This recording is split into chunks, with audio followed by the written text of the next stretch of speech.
बिस्मिल्लाहिर्रहमानिर्रहीम, अस्सलाम वालेकुम। शाम रमजान में मैं सदफ अब्दुल जब्बार आपको खुशामदीद कहती हूँ। जी, मैं हूँ आपके साथ अशफाक इसाक सत्ती। और बड़ा हमने प्रैक्टिस करने के बाद ये सोचा कि हमारे मुंह से बाखबर सवेला ना निकले बल्कि शाम रमजान निकले, क्योंकि माह रमजान का आगाज हुआ चाहता है और आज का दिन बहुत अहम है। आज पहला रोजा भी है, आज 23 मार्च का दिन भी है। ये हमारा जो आप देख सकते हैं कि लिबास इस बात की अक्कासी कर रहा है, खासतौर पर ये बैज भी। खासतौर पे जो मैंने बैज लगाया हुआ है ना, वो तो चीख चीख के अक्कासी कर रहा है कि आज यौम पाकिस्तान है। और आप ये देख सकते हैं शाम रमजान, मतलब अशफाक आप भूल गए थे तो ये है ना। जी जी, ये मैंने देखा, एन मौके पर मैंने देखा। और आज का दिन वैसे कराची वालों के लिए इस एतबार से बहुत अच्छा रहा कि आप ये देखें, जब मैं निकला ऑफिस आने के लिए, क्योंकि टाइमिंग चेंज है, वैसे 9 बजे शो होता था, अब 4 से 6 हुआ करेगा, तो दोपहर में बारिश, धूप, साफ सड़कें, ट्रैफिक का रश ना होने के बराबर, सब एक साथ ये नजारे किए। तो इससे बेहतरीन तोहफा यानी माह रमजान में और कोई नहीं हो सकता। यौम पाकिस्तान रमजान माह मुकद्दस का महीना आज से शुरू हो गया है, पहला रोजा है और इसे अशरा रहमत भी कहते हैं। पहले 10 रमजान होते हैं। बारिश जो कि अल्लाह की रहमत है, और कराची में ऐसी बारिश जो लोगों के लिए जहमत ना बने। वाह जी, क्या कॉम्बिनेशन। और रोयते हिलाल कमेटी जिंदाबाद। मतलब जब हम सारी उम्मीदें छोड़ चुके थे, तब आपने कहा नहीं, और आपने मुफ्ती मुनीब रहमान की याद ताजा कर दी। तो जनाब, टॉप स्टोरीज की जानिब क्या इस पे बात करेंगे। टॉप स्टोरीज की जानिब चलते पहले।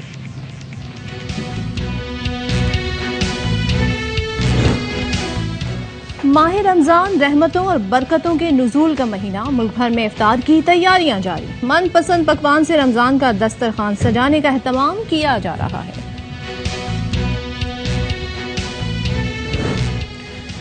माह रमजान में बेहतर सेहत के लिए सहर और अफ्तार पर ग़िज़ाओं के इंतखाब और खाने पीने का ख्याल भी इंतहाई ज़रूरी है। क्या खाएं क्या ना खाएं, प्रोग्राम में इस अहम मौजू पर बात होगी।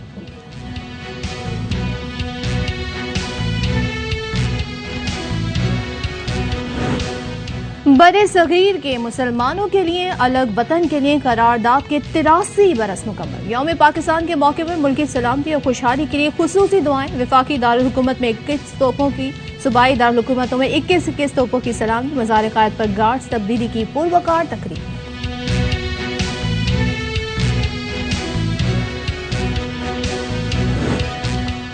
और कराची में सुबह से बादलों के डेरे, कहीं हल्की कहीं तेज बारिश से मौसम सुहाना और गर्मी 9-11, आसमान पर कौसो क़ज़ा के रंग।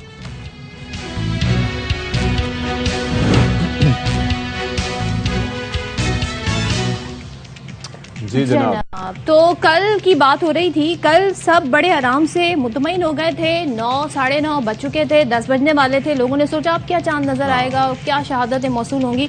लेकिन रोयत हिलाल कमेटी का इजलास जारी और सारी था, और फिर अचानक से ऐलान हुआ। ये अचानक वाला जो चांद होता है ना अशफाक, ये सबको एकदम से पैनिक कर देता है। तो मुफ्ती मुनीब साहब ने, जब मुफ्ती मुनीब साहब रोयत हिलाल कमेटी के चेयरमैन हुआ करते थे, तो आई रिमेम्बर कि आज से 8-10 साल पहले उन्होंने रात को तकरीबन 11:30-12 बजे भी ऐसे ऐलान किए थे। और मुझे बहुत बुरा लगा था उस वक्त, क्योंकि I used to work in the night shift at that time. मतलब लोग नमाज पढ़ के, बाद इशा की नमाज पढ़ के घरों को, फिर तरावी का सवाल लोग पूछते रहे कि तरावी का क्या होगा। लेकिन बहरहाल अपने तमाम तर तकाजे जो के थे उन्होंने पूरे किए। और ये आप टेलीस्कोप देख सकते हैं, मुख्तलिफ जगहों पर ये नस्ब थी और मुल्क के मुख्तलिफ इलाकों में। और खैर साइंसी लिहाज से इस बात को दुरुस्त भी करार दिया गया कि बिल्कुल सही तरीके से उन्होंने चांद की रुयत का ऐलान किया। और जाहिर है कि रोयत हिलाल कमेटी उसी वक्त एक्टिव होती है जबकि माह रमजान की आमद होती है, शवाल का चांद देखने का मौका होता है, या इसके अलावा कोई चीज़ें होती हैं। लेकिन बहरहाल हुआ ये कि लोग तरावी का सवाल करते रहे कि अब क्या। अच्छा, हम तो लिटरली ये हो रहा था कि हम सोच रहे थे अब फिर होगा कौन से शो 23 मार्च की मुनासबत से। हम तैयारी कर रहे थे जनाब अपनी, कि सुबह सवेरे हम आएंगे, बाखबर सवेरा करेंगे और यौम पाकिस्तान भरपूर तरीके से। लेकिन पता चला जी टाइम चेंज हो गया है, और फिर टाइम शाम 4 बजे का। जी, हम रोज आपसे मिला करेंगे रमजान भर में इंशाल्लाह। तो आपको पहला रोजा बहुत मुबारक हो। तो आप हमारी एनर्जी से अंदाजा कर सकते हैं कि हम कितने एनर्जेटिक हैं। हमने भरपूर तरीके से अपनी सहरी की। तो आप हमें यह भी बता सकते हैं हमारे फेसबुक पेज पे, यूट्यूब पे, कि आपके यहाँ जिस तरह से वजीर आजम साहब ने अहकामात जारी किए थे कि सहर अफ्तार में गैस की लोड शेडिंग नहीं होगी, तो आपके यहाँ क्या सूरत हाल रही? मुझे याद आया चने उबालने थे, गैस नहीं आ रही थी। गैस का टाइम बताया गया कोई 2:30 बजे, तो जो ऑफिस गोइंग लोग हैं, जो खवातीन हैं ऑफिस गोइंग, वो क्या करें? मतलब कब हम वो जो चने चाट का इंतजाम करते हैं, तो चने पकने में टाइम लेते हैं, उबलने में टाइम लेते हैं। हुकूमत से मेरा सवाल है, ये कैसा सिंपल सा एक इलाज है उसका। व्हाट? सोडा डालें 2 चम्मच और उससे उबल जाएंगे, उससे गल जाएंगे। कैसे गलेंगे? चूल्हा जलेगा तो गलेंगे। बिल्कुल भी गैस नहीं आ रही थी। नहीं ना। ओहो, तो फिर सिलेंडर का इस्तेमाल आप कर सकते हैं जी। अब दूसरा सोल्यूशन तो यही है, फिर ये है कि या फिर वो इंडक्शन चूल्हे जो कि बिजली के आते हैं। अब बाकी और क्या कर सकते मतलब हैं? खर्चे पे खर्चा किए जाइए। लकड़ियां तो जलाने से रहे। ये सैलरीड क्लास जो है, ये तबका जो है, ये बस खर्चे किए जाए, बस करने पगली। फिर बिजली के बिल आए इतने कितना दुख के बारे में बताएंगी। तो बहरहाल कराची वालों को बरसात का इंतजार रहता है जी। बरसात हुई तो क्या सूरत हाल रही, मौसम किस तरह से खुशगवार रहा, इस पे हमने एक रिपोर्ट तैयार की है, पहले आप वो देखें। कराची में बादल एक बार फिर बरसे और मौसम हुआ औसम। शहर के मुख्तलिफ इलाकों में सहर के बाद बादलों की घन गरज सुनाई दी। गरज चमक के साथ कहीं हल्की और कहीं तेज बरसात हुई।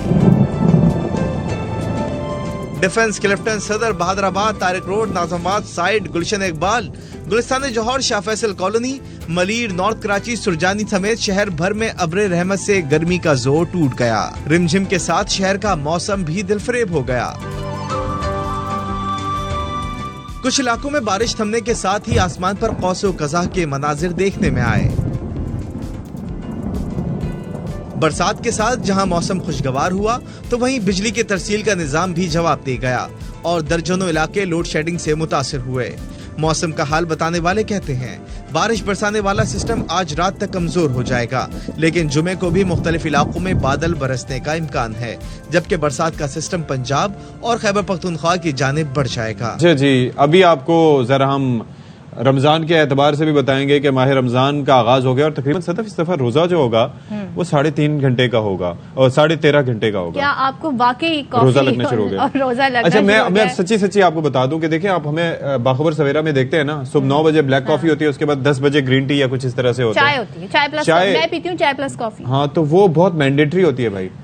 तो जनाब, अब जिस तरह से मैं तस्करा कर रहा था कि आज पाकिस्तान समेत दुनिया भर में माह रमजान का आगाज हो चुका है और तकरीबन 13.5 घंटे का रोजा पाकिस्तान में रहने वाले लोग रखेंगे।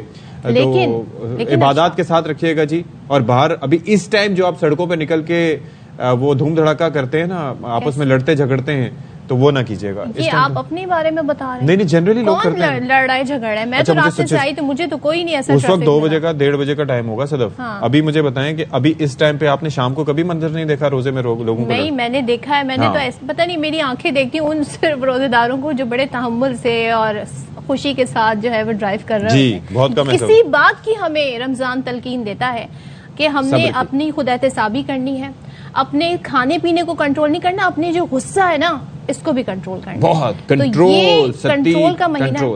और आपको जो हम बात बता रहे हैं वो टाइमिंग से ये याद आया कि देखें, लोग समझते हैं, काउंट करते हैं हमने कितने घंटे का रोजा रखा। शुक्र करें, आप क्या सिर्फ 13.5 घंटे जो कि अशफाक बता रहे हैं, दुनिया भर में 17 घंटे के रोजे रखे जा रहे हैं। और वहां और इससे भी ज्यादा। तो कहाँ कितनी देर का रोजा है, नहीं कितने घंटे का रोजा रखा जा रहा है, जरा इस पे एक रिपोर्ट देख लेते हैं। दुनिया भर में सुबह सादिक और गुरूब आफ्ताब के मुताबिक सहर और अफ्तार का एहतमाम किया जाता है। रोजे का दौरानिया इस बात पर मुनहसिर होता है कि आप दुनिया में कहाँ रहते हैं।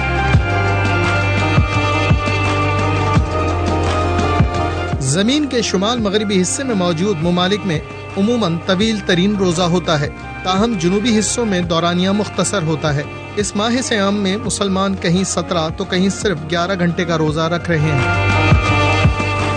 पाकिस्तान में इब्तदाई रोजों का दौरानिया 13.5 घंटे है, जो रमजान के इख्तिताम तक बढ़कर 14 घंटे तक पहुंच जाएगा। जनूबी एशियाई ममालिक के मुसलमानों के पास तो सहर अफ्तार के लिए काफी वक्त होगा, लेकिन कई ममालिक में रोजेदारों को अफ्तार, तरावीह और सहरी के लिए सिर्फ चंद घंटे ही मिलेंगे। इस साल आइसलैंड, फिनलैंड और ग्रीनलैंड में रहने वाले मुसलमान 17 घंटे का तवील रोजा रख रहे हैं। पोलैंड, स्कॉटलैंड, बर्तानिया, बेल्जियम, फ्रांस में 16 घंटे, स्विट्जरलैंड, रोमानिया, कनाडा, बल्गारिया और स्पेन के रोजेदार तकरीबन 15 घंटे रोजे की हालत में गुजारेंगे। दुनिया में रोजे का कम तरीन दौरानिया लातीनी अमरीकी मुल्क चिली में 11.5 घंटे होगा। न्यूजीलैंड, ऑस्ट्रेलिया, पैराग्वे और यूरुग्वे में 12 घंटे से जायद, Zimbabwe, Ethiopia, Senegal, Nigeria, Sri Lanka और थाईलैंड में 13 घंटे का रोजा है। नॉर्वे समेत दुनिया के इंतहाई शुमाली इलाके जहां अप्रैल से अगस्त तक सूरज गुरूब नहीं होता, वहां के मुसलमान करीबी मुस्लिम मुल्क के मुताबिक सहरो अफ्तार करते हैं, जबकि खलाबाज मक्का मुकर्रमा या एमटी टाइम जोन के मुताबिक सहरो अफ्तार करते हैं। फिनलैंड, आइसलैंड, ये जगह नॉर्वे वाले भी बड़ी परेशानी में रहते थे कि वहाँ पर तो जनाब अरे ठंडी इतनी पड़ती है, अरे भाई वहाँ पर तो सूरज गुरूब नहीं होता कब से लेके अगस्त तक। आप क्या बात कर रही हैं? वहाँ पर तो परेशानी, लेकिन अब उन्होंने हल ढूंढा है कि पड़ोसी जो करीबी मुस्लिम मुल्क है उनके हिसाब से करते हैं। लेकिन एक मुल्क चिली शफाफ चिली चिली है, वो चली नहीं है। अब लेकिन आप देखें 11.5 घंटे का रोजा, यानी कि हम जब इफ्तार करेंगे उससे 2 घंटे पहले वो इफ्तार कर चुके होंगे। अपनी अपनी किस्मत। अच्छा वैसे एक चीज और है, देखें हम असल बात तो भूल ही गए। माह रमजान जिस तरह से सदफ ने शुरू में इस तरफ इशारा भी किया था कि ये बड़ा रहमतों और बरकतें समेटने का, जहन्नुम की आग से आज़ादी का ये महीना, अगर हम अपने नफ्स पे कंट्रोल कर सकें, इबादत पूरी कर सकें। आप ये देखें इतनी खूबसूरत बात है कि इस महीने में आके इबादत में इजाफा हो चुका है, हो जाता है। लोग मसाजिदों में जाना शुरू कर देते हैं, भरपूर तरीके से रौनकें बहाल हो जाती हैं। फिर आप ये देखें कि रिस्क की फरावानी हो जाती है। हम सड़कों पर देखते हैं किस तरीके से अरेंजमेंट्स किए जाते हैं। तो ऐसे में जो आप ये देखें कि भरपूर तरीके से सवाब कमाएं जी, क्योंकि सवाब भी बहुत बेइंतहा बढ़ जाता है। और ख़ास तौर पर जो लोग मुस्तहिक हैं आपके अतराफ में, आपके पड़ोस में, इधर उधर जिनको ज़रूरत है, जो हाथ नहीं फैला सकते, तो उनकी लाजमी तौर पर मदद करें, क्योंकि इन्फ्लेशन बहुत ज़्यादा है, उसमें दिखावा ना हो जी। और इन्फ्लेशन का जिक्र किया तो अशफाक, हमने बचपन से सुना है, बताया जाता है कि जी रमजान में शैतान को बंद कर दिया जाता है। हाँ। लेकिन यहाँ हम देख रहे हैं कि लोगों के साथ लूट मार जारी है और गिरा फरोश जो है, अरे बाबा शैतान के सहूलतकार भी तो होते हैं ना, फैसिलिटेटर्स, सहूलतकार है, वो रह जाते हैं बाहर।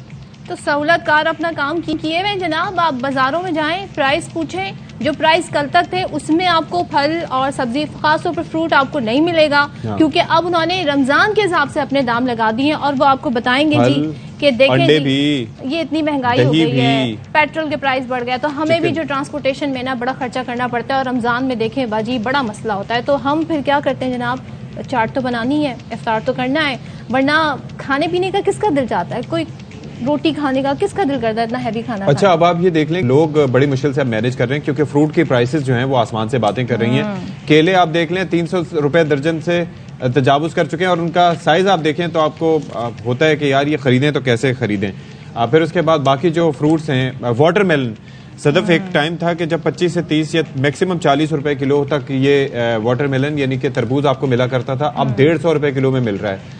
अब बाकी रेट्स आप ये देख लें साइड पे किस तरीके से खजला फेनी, जो कि शहरियों की शान होती है जी। हम रमजानों में जरूर इसका इस्तेमाल करते हैं, साथ में खरबूजा, तरबूज, ये बड़े जी इसके, और खजूरें तो मस्ट है, ये लाजमी जुज है। लोग पहला लुकमा जो रोजा खोलने के लिए, रोजा अपना तोड़ने के लिए, खोलने के लिए शुरुआत करते हैं खाने सरकारी की, तो खजूर कराची के निर्ख देख लें, तरबूज 153 रुपए किलो। अच्छा सदफ, इसमें चक्कर पता है क्या है? जो तरबूज होता है वो आपने नॉर्मली देखा होगा कि वो तकरीबन 4-5 किलो का एक दाना होता है, यानी कि 4-5 किलो का आपने एक दाना लिया तो 1000 रुपए का कम से कम तरबूज आपको मिला।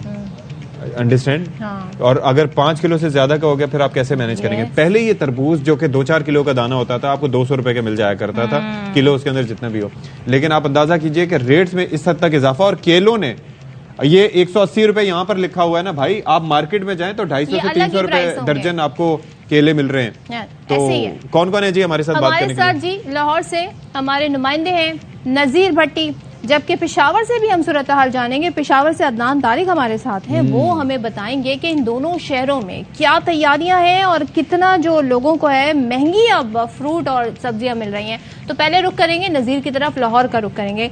लाहौर से बताइएगा नज़ीर, आप हमें जरा बताएं आज आपने कितना फर्क देखा, कितने दाम में, और कौन सा फल ज्यादा महंगा है और लोग खरीद रहे हैं? देखिए, फल और सब्जियां कोई भी ऐसी नहीं जो कि सस्ती हो, सब जो है वो महंगा है। केला जो है वो जो पहले मिल जाता था 150 का एक अच्छा केला, वो 300 रुपए दर्जन का जो है वो 300 रुपए दर्जन। खरबूजा यहाँ जो है 300 रुपए दर्जन, और जो खरबूजा था 100 रुपए तक जो है वो आ चुका था। और इसमें अब जो है वो इजाफा इतना का 250 रुपये का, खुद मैंने आज खरीदा है तो 250 रुपये का जो है वो मिलता है। इसी तरह से जो सेब, जो जूसी सेब जिसे जो है वो कहते हैं निस्बतन सस्ता होता है, वो जो है वो पहले जो है वो तकरीबन 150 हरे वाला, वो तकरीबन 150 रुपये का जो है वो मिलता था, अब 250-300 का जो है वो मिल रहा है। दूसरा जो सेब है जिसे काला सेब कहते हैं, वो जो है वो तकरीबन 400-450 का जो है वो दस्तियाब है। स्ट्रॉबेरी जो है वो 150 रुपये तक जो है वो आ चुकी थी, अब जो है वो 200 और 300 तक जो है वो जा चुकी है। इसी तरह से जो दूसरे चीज़ें हैं वो भी जो है वो बढ़ चुकी हैं। अगर हम इस चीज़ का जायज़ा लें तो दही जो है वो पहले पिछले साल 120 रुपये जो है वो किलो मिल रहा था, अब 200 रुपये तक जो है वो पहुंच चुका है। रमजान मुबारक की वजह से भी बहुत ज़्यादा चीज़ें, जी दही की मैं बात कर रहा हूं। यहाँ पर 300 रुपए किलो है दही, आप फिर भी शुक्र करें। यहाँ से मंगवा ले। वो जो ट्रांसपोर्टेशन के पैसे आएंगे उसके अंदर महंगा कर देंगे। अच्छा, बाकी ये बताएं कि ये जो केलों वगैरह के या फ्रूट्स वगैरह के इतने रेट हैं, यानी कि 1000 रुपए आप लेके जाएं तो उसमें तो आपको कुछ भी नहीं मिलेगा, और जिनकी फैमिलीज बड़ी हो तो वो क्या करेंगे बेचारे। तो लोग क्या कहते हैं इस सारी महंगाई के तूफान पे? देखिए, आम आदमी जो है ना वो तो बहुत ज़्यादा उसका बजट जो है वो पहले से ही डिस्टर्ब है। जब से ये इन्फ्लेशन का रेट जो है वो अब चूँकि 42% जो है वो उस तक इन्फ्लेशन रेट जो है वो पहुंच चुका हुआ है, और एवरेज आपका 34% जो है वो है जो इस वक्त रूटीन में जो है वो जारी है। लेकिन आप जो गरीब आदमी है वो तो बेचारा इन चीज़ों को सोचता भी नहीं है। अब हमने खुद भी देखा होगा और हम भी ये देखते हैं कि मांगने वालों की तादाद जो है वो बाज़ारों में बहुत ज़्यादा बढ़ चुकी है। लग्जरी जो चीज़ें हैं वो तो बहुत ज़्यादा कोई भी इस्तेमाल करने का, अब ज़रूरत की जो अशिया है, जो खाने पीने की अशिया है, पहनने की अशिया है, जिनके बगैर जो है वो गुजारा नहीं होता, या तो लोग फिर उधार लेते हैं या फिर इंतजार करते हैं कि कोई ना कोई उनकी मदद जो है वो कर देगा। तो इस तरह से गरीब आदमी जो है वो इस तरह से जो है वो कर रहा है, जो दिहाड़ीदार है, मजदूर है, रोजाना जमा करता है। बहुत मुश्किल जो जिंदगी बहुत मुश्किल है, मुश्किल बना दी है। और ये रमज़ान अल्लाह पाक से हम दुआ करते हैं कि लोगों के लिए इतना ज़्यादा मुश्किल ना साबित हो, क्योंकि हुकूमत ने तो भाई महंगाई कर दी है और परवाह कोई नहीं है। अदनान तारिक पेशावर से हमारे साथ है। तो अदनान, ज़रा यहाँ पे बताएं, तरबूज, खरबूजा, केला, ये वो इंग्रेडिएंट्स हैं जो चाहिए होते हैं आपको चाट बनाने के लिए, इनके क्या दाम है और दीगर फलों के क्या दाम है? जी बिल्कुल, रहमत और बरकतों वाले महीने माह सयाम का आगाज़ तो बड़ा ज़बरदस्त हुआ। बारिश हुई है पिशावर, और सुबह भर में बारिश के बाद मौसम तो ठंडा हो गया, लेकिन पिशावर की तिजारती मार्गों पर शहरी जो आ रहे हैं राशन खरीदने के लिए, लेकिन उसकी कीमतें जो है कम नहीं हुई, उसमें काफ़ी ज़्यादा जो है वो रेट मुसलसल बढ़ते हुए नजर आए। गुज़श्ता एक हफ्ते से लेकर आज रोज़े के पहले रोज़ तक जो है कीमतों में तकरीबन 60 से 70 रुपए का इजाफा जो है देखने में आया है। अगर प्याज की बात की जाए तो 120 रुपए वाले मिलने वाला प्याज जो गुज़श्ता रोज़ 2-2:30 बजे उसकी कीमत 120 से 130 रुपए था, आज 180 रुपए होलसेल मार्केट पिशावर की मंडी में इस वक्त मैं मौजूद हूँ, फकीराबाद की, यहाँ पर मिल रहा है। तो 180 का प्याज जो परचून की दुकानों तक और नवाही इलाकों तक जाता है तो ये 200-220 रुपए तक जो है वो फरोख्त हो रहा है। तो शहरी जो है वो बहुत ज्यादा जो है परेशान है। इसी तरह अगर फ्रूट में सिर्फ केले की बात की जाए, जो केला 80 और 90 रुपए गुज़िश्ता हफ्ते फ्राइडे को जो है पिशावर में रेट था, बासानी मिल रहा था 80-90 रुपए। आज ये वाले छोटे छोटे केले जो आप मेरे हाथ में देख रहे हैं 200-220 रुपए किलो जो है ये फरोख्त हो रहे हैं, दर्जन फरोख्त हो रहे हैं। तो केले के इसी तरह दाम बढ़ रहे। पिशावर की में अगर बात की जाए हुकूमत की जानिब से, ये कराची में भी ये मसला है, ये लाहौर में भी ये मसला है। लाहौर में तो 300 रुपए दर्जन, कराची में भी 250 से ऊपर है रेट। ये आखिर केलों की फसल को हुआ क्या है? जी यहाँ पर मैं एक और बात बताता चलूँ कि इंतहाई अफसोस के साथ कहना पड़ रहा है, ये पिछले 10 साल में पहला रमज़ान होगा कि इंतजामिया की जानिब से शहरियों के लिए ना कोई सस्ता बाजार लगाया गया, ना कोई इतवार बाजार लगाएगा, ना कोई रमज़ान बाजार लगाएगा। ज़िला इंतजामिया और निगरान हुकूमत की जानिब से जो आटे के हवाले से पॉइंट्स कायम किए गए सूबे भर में, वहाँ पर भी शहरियों की बड़ी तादाद है, लेकिन शहरियों को जो है वो आटा जो है वो मिलना मुश्किल हो रहा है। आज सुबह चारसदे में भी बड़ी तादाद में शहरी आटा पॉइंट पर आए, वहां भगदड़ हुई। एक शहरी जो है वहां पर जहां बक हुआ, बनू और लकी मरवत में भी हादसा जो है वो सामने आए हैं। तो बड़ी तादाद में शहरी घर से निकल रहे हैं आटे की एक बोरी लेने के लिए। यकम रमजान आ गया, लेकिन शहरी अभी तक अपना राशन जो पूरा नहीं कर सके। बारिशों का सीजन भी वक्फे वक्फे से हो रहा है, नहीं कर सके। बिल्कुल, अदनान हमें बता रहे थे और लाहौर से हमारे साथ नजीर भट्टी थे। आप दोनों का बहुत शुक्रिया। लेकिन अगर कहीं पे कोई चीज सस्ती भी मिल रही है या लोगों को मुफ्त दी जा रही है तो वहाँ लोगों को उसकी कीमत अपनी जान दे के चुकानी पड़ रही है। बहुत बुरा हाल है। 3 दिन में आप देखें कि क्या इस वक्त मनाजिर हमारे सामने आए हैं, जो सुलूक किया जा रहा है, जिस तरीके से वो लाइनें हैं, लोग जानों से चले गए हैं और 3 अफराद अपनी जिंदगी। अच्छा, अदनान तारिक और भट्टी साहब का हम शुक्रिया अदा करेंगे, बहुत शुक्रिया जी, लोगों ने हमें तफसीलात दी। अच्छा, सस्ता आटा, वैसे तो आप ये देख लें अलमिया ही है कि यहाँ पर जिस तरह से आटे के निर्ख हैं कि एक वक्त होता था तो क्या निर्ख हुआ करते थे, अब आप 5 किलो का थैला वैसे नॉर्मली किसी स्टोर से लेने के लिए जाएं तो 700 रुपये 750 रुपये है। 10 किलो का लेने जाएं तो तकरीबन वो 1400 से 1600 के दरमियान, डिपेंडिंग ऑन द क्वालिटी। हुकूमत की जानिब से उसके काउंटर करने के लिए क्या किया गया है कि लाइन लगवा के लोगों को आटा दिया जाता है। आटे की थैलियाँ 20 किलो की थैलियाँ होती हैं और ऐसे में मासूम बच्चे, बूढ़े, औरतें, ये सारे के सारे कतारों में लगकर, मैंने तो बुजुर्ग अफराद भी देखे, वो बहुत बुरा खवातीन हाल भी है, देखी बहुत बुरा और हाल वो है। ज़ाहिर लाइनों में लग के कोशिश उनकी है कि हम एटलीस्ट 1 महीने का राशन तो घर में जमा कर सके, लेकिन इस सस्ती आटे के चक्कर में उनको अपनी जान गंवानी पड़ी। और क्या कुछ इस पे हमने मनाजिर देखे, मतलब ये चीजें वो हैं जो ऑर्गेनाइज की जा सकती हैं। यानी कि एक हमने जिंदगी कोविड की में भी कीमत, देखा। हाँ। एक थैला सस्ता आटा। अच्छा अशफाक, हमने कोविड में भी देखा था एक तरीका कार के तहत, जब आपको एक वो उसी से आप कुछ सीख लेते हैं, एक डिस्टेंस के साथ आप लाइनें लगवा सकते थे, लेकिन यहाँ पे ऐसी अफरा तफरी है और ये मैनेज तो करना इन्हीं का काम था जो डिस्ट्रीब्यूट कर रहे हैं, लेकिन बड़ी अफसोस। यानी कि सब कुछ सीख लिया लेकिन ये डिस्ट्रीब्यूशन नहीं सीखी। आप CNIC लोगों के पास मौजूद हैं, तरीक़ेकार मौजूद हैं, इंतज़ामिया मैनेज कर सकती है चीज़ें, लेकिन लोगों को भगाना, लोगों को लाइनों में, कतारों में नहीं लगवाना, बल्कि कतारें होती तो कोई बात होती। ये आप ये देखें कितना शर्मनाक ये मंजर है। और बिल्कुल लोग इस वजह से धक्काने से जख्मी भी हो रहे हैं, बेहोश भी हो रहे हैं, गर्मी है और कई घंटे उन्हें लाइनों में लगना पड़ रहा है और कुछ लोग तो जान से भी चले गए। ब्रेक लेते हैं, ब्रेक के बाद वापस आते हैं। ऑलराइट जी, लहू गरमाने का वक्त हुआ चाहता है तो अभी हम आपको वाघा बॉर्डर लिए चलते हैं। यौम पाकिस्तान की मुनासबत से इस वक्त खुसूसी तकरीब हो रही है।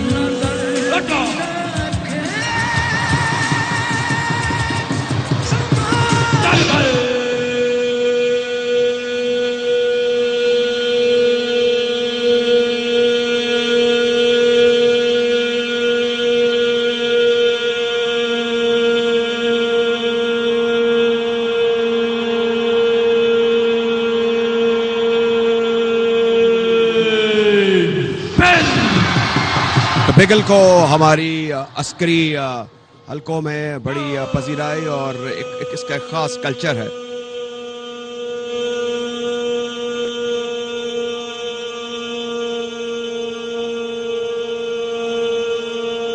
यौम पाकिस्तान के मौके पर वाघा बॉर्डर पर खसूसी तकरीब इस वक्त जारी है। ये बराह रास्त मनाजिर आप अपनी टेलीविजन स्क्रीन पर अच्छा जी, तो ये मनाजिर आप देख रहे हैं वाघा बॉर्डर से और ये खुसूसी तौर पर तकरीब इस वक्त जारी है और यहाँ पर आप देख सकते हैं कि बहुत बड़ी तादाद में शहरी पहुंचे हुए हैं, बच्चे मासूम स्कूल के, और आप ये देखें कि किस कदर इन्हमाक से वो इस वक्त परेड को देख रहे हैं, बल्कि परेड क्या कहें, खुसूसी तकरीब है ये। हाँ। और यहाँ पर आप ये देख लें कि उधर उस साइड पे उनकी जो BSF के एहलकार होते हैं, यहाँ पर पाकिस्तान के पंजाब रेंजर्स के एहलकार जो होते हैं, और क्या माशाल्लाह कद काठ है, क्या उनका अंदाज है, क्या दबदबा है। डेली बेसिस पे हम देखते हैं उनका ये जोश और जज्बा मुल्क से मोहब्बत का, और जिस तरीके से धमक के साथ धरती हिला देने वाला अंदाज, हिला देते हैं जनाब, और दिलों को गरमा देते हैं, लहू गरमा देते हैं। इनको देखने के लिए बाहर से भी लोग आते हैं जो गैर मुल्की सयाह होते हैं, बड़ा महसूस होता है। और ये वो ढोल की थाप है जो पंजाब का और हमारी मुल्क की सकाफत का एक अहम साज है। इसकी धमक और इसका जो ग्रेंजर है वो बड़ा समा बांध देता है। और यहाँ वाघा बॉर्डर पर भी हम देख रहे हैं कि ये मुश्ताक और माहिर ढोल बजाने वाले अपनी बेहतरीन कारकर्दगी दिखाते हुए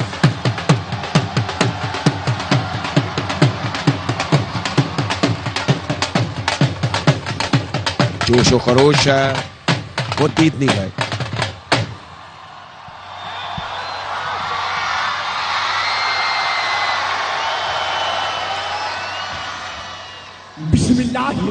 रहीम, मुअज़्ज़िज़ ख़वातीन व हज़रात, हम आपको जेसीबी वगाने पर खुश आमदीद भी कहते हैं।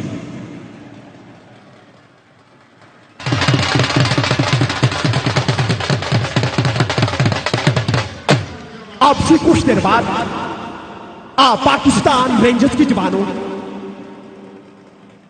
और बीएसएफ इंडिया के जवानों की मुश्तरका परेड मुलाहिजा फरमाएंगे। आपसे गुजारिश है कि दौरान परेड कौमी नारों के अलावा किसी भी किस्म का नारा न लगाएं। कौमी नारे नारा तकबीर, अल्लाह अकबर और पाकिस्तान जिंदाबाद के अलावा दीगर तमाम नारे सख्ती से ममनू। मुअज़्ज़िज़ ख़वातीन व हज़रात, परेड के दौरान या परेड के इख्तिताम पर आप अपनी तरफ से किसी भी किस्म का कोई भी नारा नहीं लगाएंगे। सिर्फ उसी नारे का जवाब देंगे जो हमारी तरफ से लगाया जाएगा। यौम पाकिस्तान के मौके पर वाहगा बॉर्डर पर खुसूसी भाई क्या जबरदस्त अंदाज में, जबरदस्त तरीके से शहरियों की बड़ी तादाद मौजूद है और बड़े तरीके से जो हम देख रहे हैं यहाँ पे लोग बैठे हुए हैं और जो मुखातिब किया वहां पर मौजूद बीएसएफ के और पाक फौज की जो कमान में मौजूद है। नहीं वो बेसिकली बीएसएफ वाले तो उस साइड पे है ना, उनको मुखातिब पंजाब रेंजर्स के, ये पंजाब रेंजर्स ने जो मुखातिब किया। और जी हमारी खवातीन भी किसी से पीछे नहीं है, आप देख सकते हैं। और दोनों जानिब हम ये मनाजिर देख रहे हैं, लेकिन यहाँ जो जोश जज्बा है वो दीदनी है, वो काबिल तहसीन है, आप उसे देख सकते हैं। और पाकिस्तान से वो भी रोजे की हालत में, हाँ जी रोजे, क्या कमाल बात है। अच्छा बताया गया, जो वहां पर ऑफिसर थे पंजाब रेंजर्स के, उनकी जानिब से कहा गया कि भाई एक तो आप तशरीफ फरमा रही है, दूसरा ये है कि अभी आप मुश्तरका एक तकरीर देखेंगे, परेड देखेंगे जिसमें बीएसएफ उस साइड से और पंजाब रेंजर्स इस साइड से होंगे। फिर उन्होंने कहा कि नारे कौन से लगाने, एक तो ये है कि नारे तकबीर अल्लाह अकबर जो कि है, दूसरा ये है कि पाकिस्तान जिंदाबाद। इसके अलावा इस बारे में ममनू कर दिया कि कोई और नारा आपने नहीं लगा। अंजाम दे रहा है। चलें जी, सो ये आप देख हवाले सकते से हैं बड़ा खुशाइन है। ये डीएसआर रफ्तार है,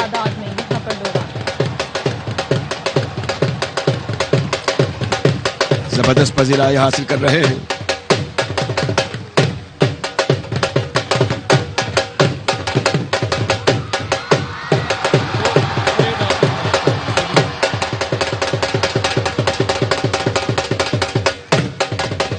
ये ललकार का, ताकत का, रिस्पॉन्ड का बड़ा शानदार मुजाहरा है। तासुर दिया जा रहा है मध्य मुकाबिल को कि हम वक्त तैयार हैं।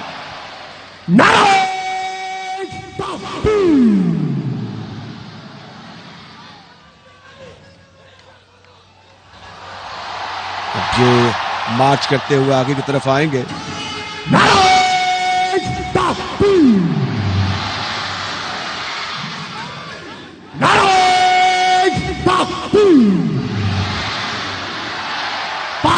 के फलक पोस्टदारे जो हैं उन्होंने यहाँ पर एक समा बांध रखा है। लम्हा बलहमा इनकी ताकत में और इनकी यकीन में इजाफा होता हुआ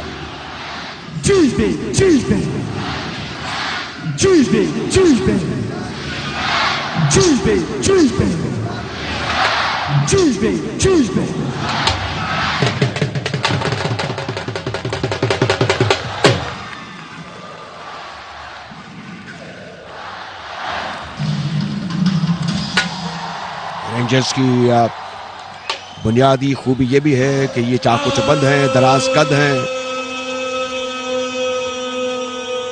और तनोमंद और सेहतमंद हैं।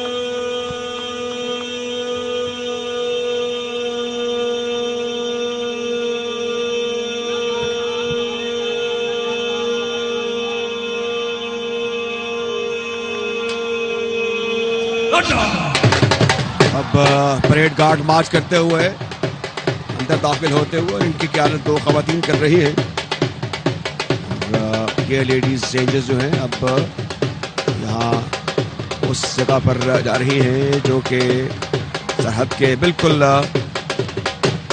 0 पॉइंट पर दाएं और बाएं अपनी मखसूस जगह पर चली जाएंगी।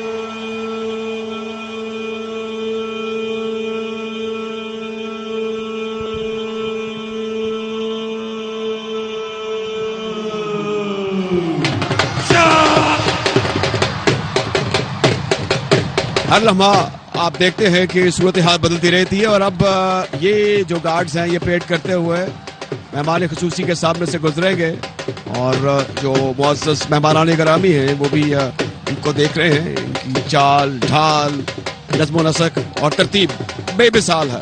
बहुत खूब, बहुत शानदार मुज़ाहरा।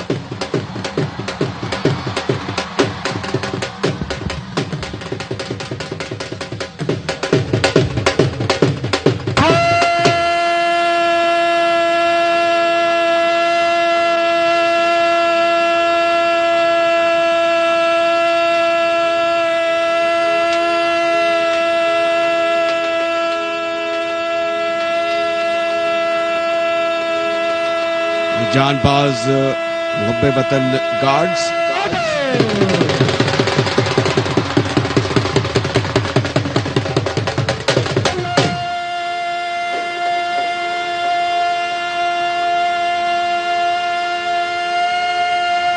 इनको देखा जा रहा है, इनको सराहा जा रहा है। जम्मे गफीर है मेहमानान गिरामी का, अक्सरियत नौजवानों की है।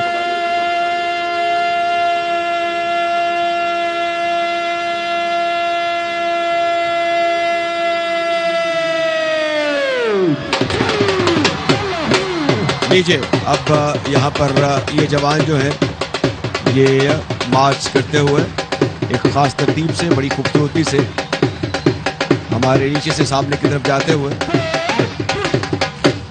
बड़ा पुरशुको अंदाज है।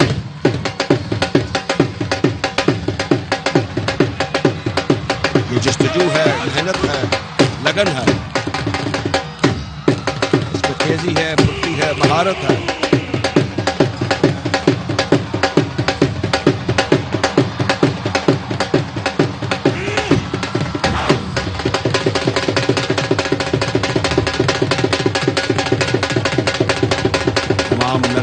इन पर मरकूज हैं।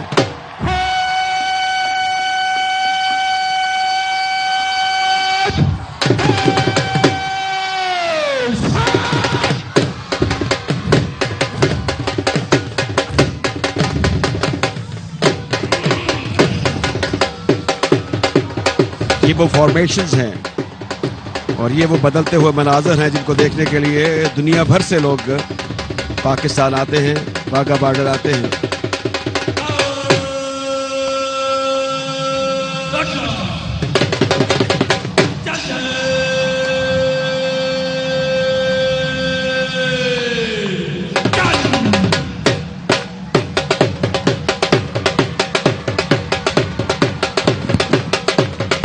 अब ये पश्चिम बरदार रेंजर्स मैदान में दाखिल होते हुए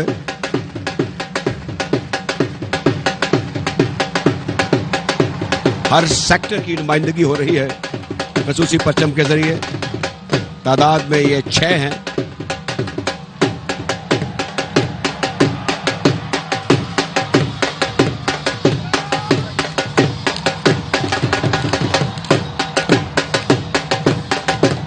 ये पेशा वराना महारत, वतन से लगन और मोहब्बत का और कुर्बानी का एक मुजाहरा है।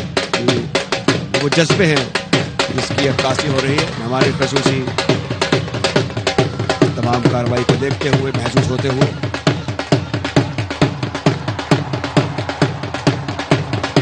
Core commander Lahore lieutenant general Salman Fayaz Ghani Hilal Imtiaz military तशरीफ फरमा है और ये हमारे सामने के मनाजर हैं। नारा तकबीर अल्लाहु अकबर के फलक पोस नारे यहाँ पर लगाए जा रहे हैं।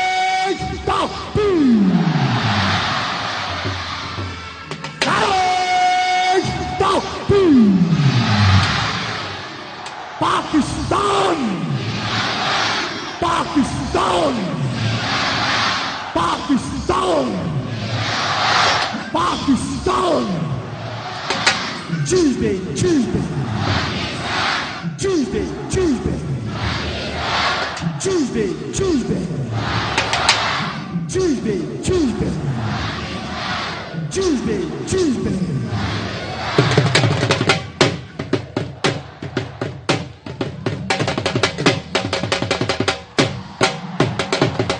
हम रेंजर्स के जवानों को देख रहे हैं हजरत इल्लामा इकबाल ने इन्हीं के लिए कहा है कि औकाबी रूह जब बेदार होती है जवानों में, नजर आती है इसको अपनी मंजिल आसमानों में। देखिए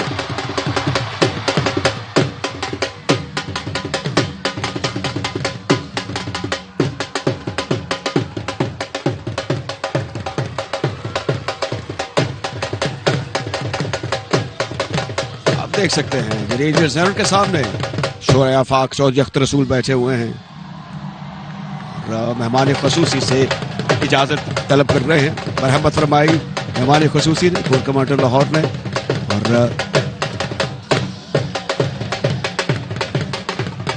मखसूस जगह पर जाएंगे।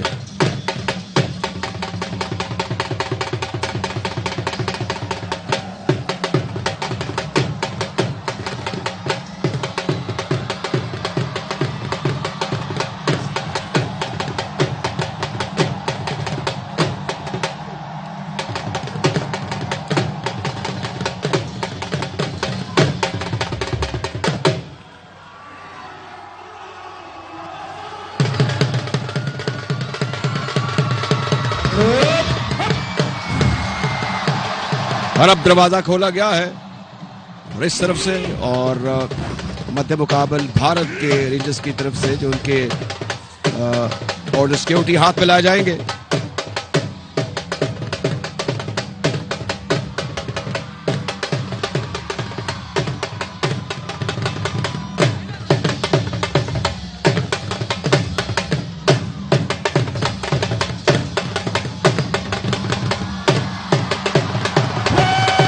इन इशारों में खैर सगाली भी है, तंबीह भी है और पैगाम भी है। पाकिस्तान का हर जवान मुल्क पर मर मिटने के लिए हम वक्त तैयार है। हमारे कोई जारहाना अवाइम नहीं, लेकिन जब जरूरत पड़े तो हम जब बढ़ते हैं तो बढ़ते ही चले जाते हैं।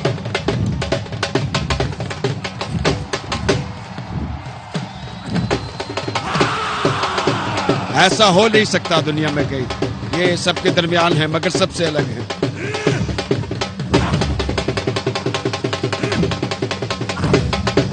ये महारत, ये जाफशानी, ये तमकनत दुनिया के किसी और खत्ते में किसी मौके पर आपको दिखाई नहीं देगी। ये वाघा बॉर्डर की तारीख है, ये इसका खासा है।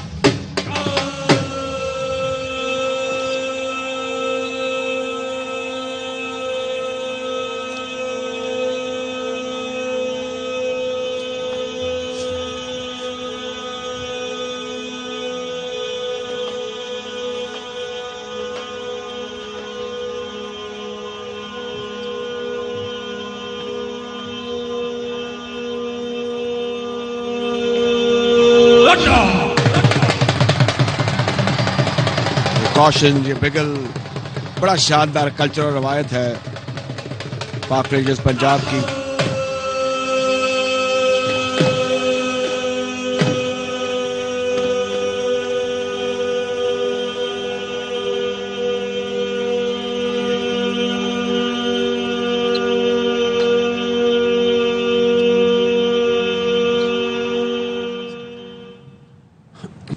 चलें जी, All right फजा जी। अल्लाह अकबर के नारों से गूंज उठी है। ये जबरदस्त मनाजर हमने आपको वाघा बॉर्डर से दिखाया। यकीनन आपने इसे देखा होगा और आपका जोश और जज्बा भी इस वक्त उरूज पर होगा। बिल्कुल जी, और हम तस्करा कर रहे थे कि किस तरीके से भरपूर अंदाज में आप ये देखें कि यकम रमज़ान है, लेकिन उसके बावजूद जोश और जज्बा लोगों का दीदनी था। अच्छा, खबर कुछ आप तक पहुंचाएं, अल्लाह ताला रहम करे, खैर आफियत से रखे। सरगोदा, चिन्योट और गिरदनवाह में ज़िलज़िले के झटके महसूस किए गए हैं। हाफिजाबाद, भलवाल, पिंड दादन खान, फालिया में भी ज़िलज़िले के झटके महसूस किए गए हैं। अच्छा, वैसे जो ज़िलज़िला आया था तो उसके बाद हम ये देखते हैं कि आफ्टर शॉक्स भी महसूस किए जाते हैं, और आई होप सो कि ये आफ्टर शॉक्स ही हों, क्योंकि आफ्टर शॉक्स की शिद्दत जो है वो निस्बतन कम होती है, लेकिन जो पहला जो मेजर अर्थक्वेक आता है तो उसके बाद खासे दिनों तक महसूस की जाती है। अभी 2 दिन पहले जो खबर आई थी वो 6.8 का जी 6.8 थी, तो वो मतलब 7 से ऊपर किलोमीटर की गहराई बताई। 7 से ऊपर के जो ज़िलज़िले होते हैं दे आर डेविस्टेटिंग। 6 से ऊपर की फिर ड्यूरेशन मैटर करती है कि वो कितनी देर तक जमीन को हिलाता रहा, तो उसके नतीजे में तबाही गहराई में। तो ये है, तो अल्लाह ताला सबके हाल पे रहम करे जी, सबको इस्तग़फ़ार करना चाहिए और अच्छे काम करें जी। बिल्कुल ब्रेक जी, लेते हैं। ब्रेक लेते हैं, ब्रेक के बाद वापस आते हैं।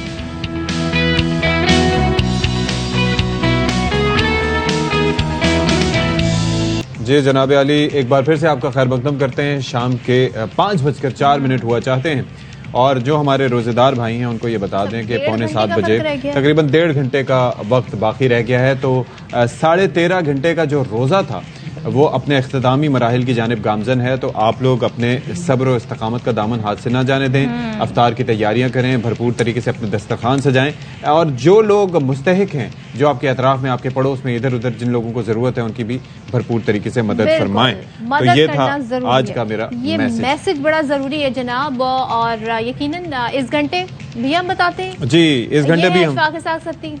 हाँ जी, सदफ अब्दुल जब्बार, आपका जाना माना पहचाना राज दुलारा आंखों का तारा। मैं अपना क्या तारुफ कराऊं, बस इतना ही काफी है, बस इतना काफी इससे है। पहले कि वो चीजें उठा के टीवी स्क्रीन पे मारें। टीवी बहुत महंगे हैं आपके, देखिए मैं बुरा हो सकता हूँ लेकिन आपके टीवी बहुत अच्छे हैं और महंगाई जिस कदर है तो आप अफोर्ड नहीं कर पाएंगे। लोग जो हैं आपकी बात सुन के अपना नुकसान करेंगे, हो सकता है। They want। चलें जी, आगे बढ़ते हैं और कुछ ज़ाहिर खबरें यहीं बैठे बैठे बताएं सर। हाँ, यहीं बैठे बैठे बता रही हूँ। आगे बढ़ते हैं, खबरों में आगे बढ़ते हैं, बताने के लिए आगे बढ़ते हैं जनाब। और वो ये है, खैर खबर तो ज़ाहिर है अब हम दुआ गो हैं कि सब साथ खैरियत से रहे। और ज़लज़ले के झटके जो महसूस किए गए थे, अब उसके हवाले से डिटेल्स आना शुरू हो गई हैं। अब बताया जा रहा है कि ये सरगोदा, चिन्योट और गिरदोनवा में महसूस किए गए। हाफिजाबाद, भलबाल, पिंडात खान, भालिया में भी ज़लज़ले के झटके महसूस हुए और इसकी जो शिद्दत है वो बताई जा रही है जनाब कि वो 4.4 है। गहराई 30 किलोमीटर। तो ज़लज़ला पैमा मरकज की जानिब से बताया गया। मुख्तलिफ इलाके हैं, इसमें फैसलाबाद, ननकाना साहब और जलालपुर भट्टियां हैं। साथ ही ये बताया जा रहा है कि जो मरकज है वो सरगोदा से 30 किलोमीटर दूर जुनूब मगरिब में था। तो ये आप इसकी जो आफ्टर शॉक्स हैं, अच्छा जी, डिटेल तो जनाब ज़लज़ले अब ये देख लें कि ये जो गाड़ी खड़ी हुई हाई रूफ, ये किस तरीके से लरज रही है। ये पुराने मनाजिर हैं और जो भी इन चीज़ों को ऑब्जर्व करता है वो ये समझ सकता है ज़ाहिर है कि ज़लज़लों की शिद्दत क्या होती है और जो उसी शिद्दत के हवाले से क्या चीज़ें होती हैं। आज तक का तबाहकुन ज़लज़ला जो है वो हेटी में हमने देखा था कि जिसकी शिद्दत तकरीबन 9 से ऊपर थी और दैट वाज डेवस्टेटिंग, ये बल्कि कैटास्ट्रोफिक जो ज़लज़ला था। लेकिन 6 से ज़्यादा शिद्दत के ज़लज़ले अमूमन ख़तरनाक होते हैं और फिर उसके अंदर दो चीज़ें मैटर करती हैं, जिस तरह सदफ ने भी बताया था कि गहराई कितनी है और दूसरा उसकी ड्यूरेशन कितनी है। यानी कि अगर 6 का ज़लज़ला है और वो ज़मीन आहिस्ता लरज रही है लेकिन ज़्यादा देर तक लरज रही है तो फिर नुकसानात हो सकते हैं। और हमने टर्की में भी अल्लाह ताला रहम फरमाए। और ऐसी कुछ कहा जा रहा था, 7.8 का था ना टर्की के जो हालात थे। उसके बाद कुछ ऐसी खबरें भी थी कि और कंट्रीज जिसमें पाकिस्तान और भारत, जी भाई वो प्रेडिक्शन याद है, वो डच। लेकिन मैंने ये भी सुना है कि कुछ लोग कहते हैं आप ज़लज़ले को प्रेडिक्शन नहीं कर सकते ना। ज़लज़ला एक ऐसा इवेंट है जमीन में सैकड़ों किलोमीटर गहराई में या उससे कुछ ऊपर, वो जो प्लेट्स होती हैं खास तौर पर उनकी मूवमेंट से वो होता है और जितनी एनर्जी उसके लिए चाहिए होती है वो बार बार जनरेट नहीं होती। चलेंगे। अच्छा जी, अब आपको मैं एक जबरदस्त खबर सुनाती हूँ। वो ये है कि जी रमजान में, क्योंकि अब जैसे कि अशफाक कह रहे हैं बहुत कम टाइम रह गया, तो एक एक मिनट बड़ा कीमती होता है रोजा खोलने से पहले। इसी तरीके से हम ये देख रहे हैं जमान पार्क में काफी दिनों से तहरीक इंसाफ के जो कारकुनान हैं वो जमा रहते हैं, वहाँ पर दिन रात गुजारते हैं। कभी कभी तो ऐसे मनाजिर भी आते हैं कि रात में वहाँ पर जी खाने पीने के स्टॉल्स लगे। तो खान साहब, तहरीक इंसाफ के चेयरमैन इमरान खान बाहर निकले और वहाँ पर जो उनके रहनुमा हैं, जो कारकुनान हैं, उनकी खैरियत दरियाफ्त की और इफ्तारी के क्या इंतजाम किए गए हैं जमान बाग के बाहर उसका जायजा भी लिया। और इमरान खान ने कहा कि कारकुन मेरी पार्टी का असासा है। तो ये मनाजिर आप देख रहे हैं, यहाँ पर आप तहरीक इंसाफ के कारकुनान को और रहनुमाओं को देख सकते हैं। जो ये एक इन्होंने एरिया मुख्तस कर दिया है तहरीक इंसाफ की जो पार्टी है उनकी, ये उनकी जो ऑर्गेनाइजेशन है, उन्होंने जमान पार्क के बाहर जो एरिया है, यानी लॉन का जो एरिया है घर के बाहर, वहाँ पे एरिया मुख्तस कर दिया। यहाँ पर कारकुनान आ जाते हैं, रहनुमा आ जाते हैं, उनसे खान साहब बाहर निकले हैं और गुफ्तगू कर रहे हैं। सैरी के वक्त भी हमने यही मनाजिर देखे थे और अफ्तार में अब वो बाकायदा ये जायजा लेने आए कि जो पार्टी के लोग हैं, जो कारकुनान है, जिन्हें कहते हैं मेरा साथ है, वो आज इफ्तार कैसा होने दिया। और कारकुन देखें सेल्फियां भी ले रहे हैं, ठीक है, तो वो फिर आप ये देखना खान साहब की अकल में, वो सेल्फी ना लें, ये क्या बात है? मैं तो चाह रहा हूँ लें, मतलब जितनी मर्जी सेल्फी लें, आपका फोन है, आपका कैमरा है और जाहिर है अपने लीडर से मोहब्बत का इजहार कर रहे हैं, अपने आप से मोहब्बत का इजहार कर रहे हैं। तो बहरहाल ये बात अपनी जमाना है जी और सेल्फी बहुत तरक्की कर रही है। अच्छा जी, अब जरा हम तज़किरा कर लेते हैं कि जी इलेक्शन कमीशन ने कल एक तो फैसला हुआ जनाब रोहित हिलाल कमेटी की जानिब से और दूसरा फैसला हुआ इलेक्शन कमीशन ऑफ पाकिस्तान की जानिब से। ना वक्त पे चांद देखा गया, हाँ, ना ही वक्त पे इलेक्शन हो रहे हैं। अरे यार वैसे मैं हैरान हो गया, मैं एक चीज समझ नहीं पा रहा था कि आखिर आप एंटिसिपेट कर रही थी कि ऐसा कुछ होगा?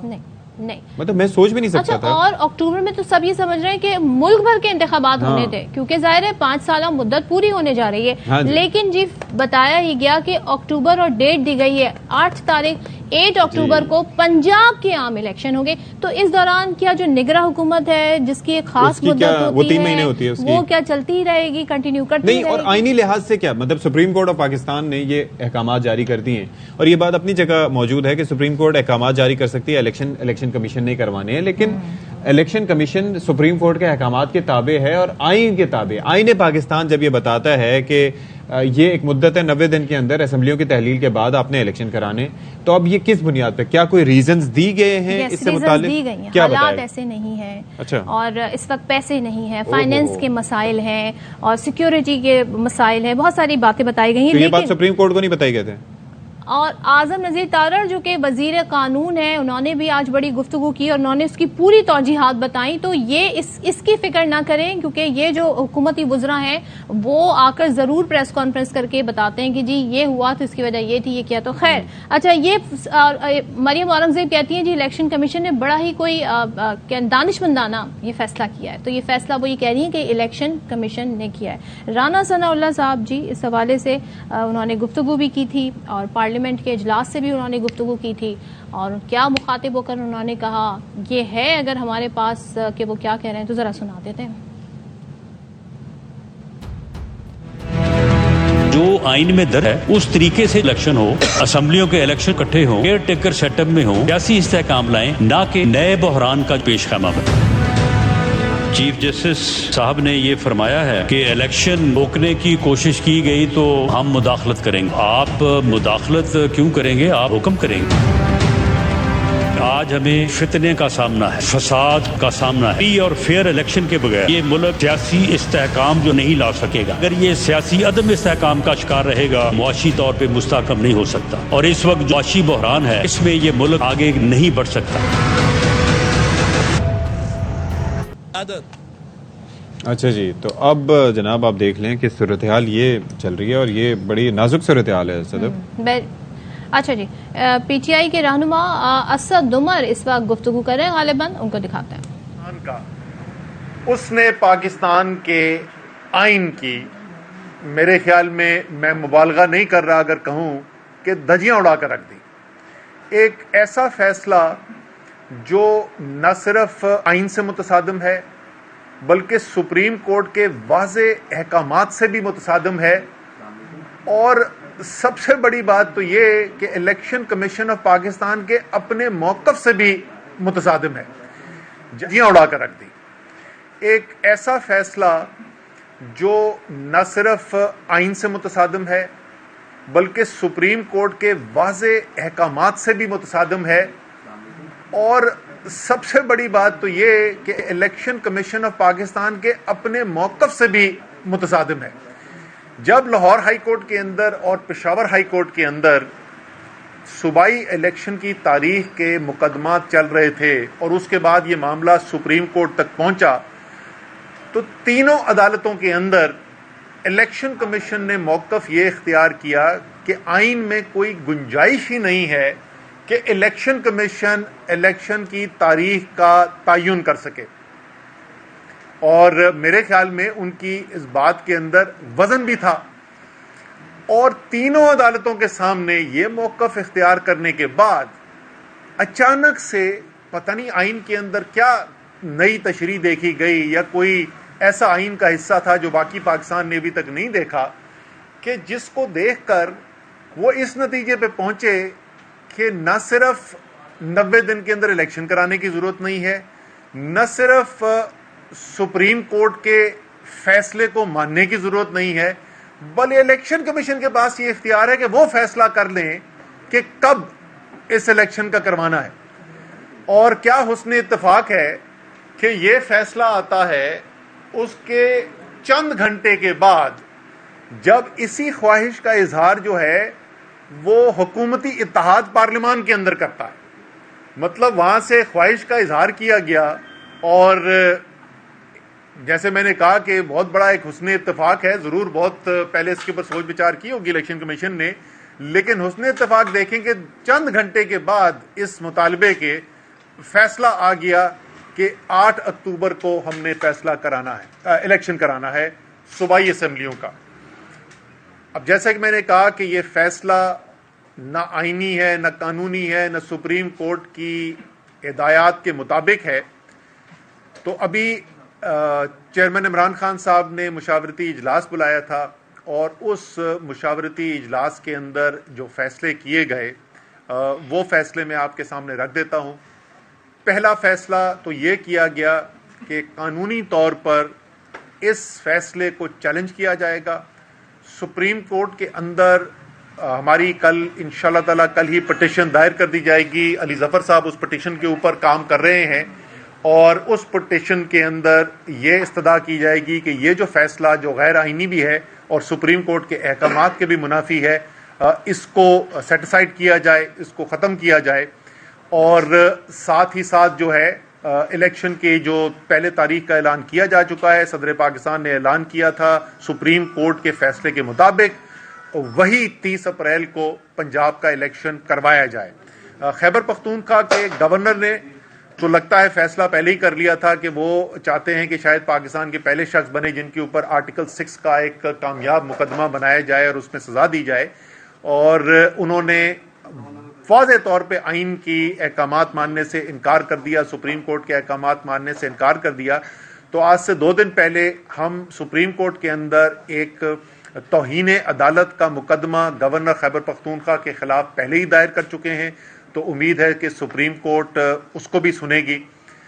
इसके साथ साथ ये भी फैसला किया गया कि हमारा जो जलसा हो रहा है, जिसकी मंजूरी जो है लाहौर हाई कोर्ट दे चुकी है और जिसकी तैयारियां भरपूर तरीके से शुरू हो चुकी हैं, 25 की रात को और 26 की सुबह सहरी तक वो इंशाल्लाह ताला जलसा चलेगा मीनार पाकिस्तान में।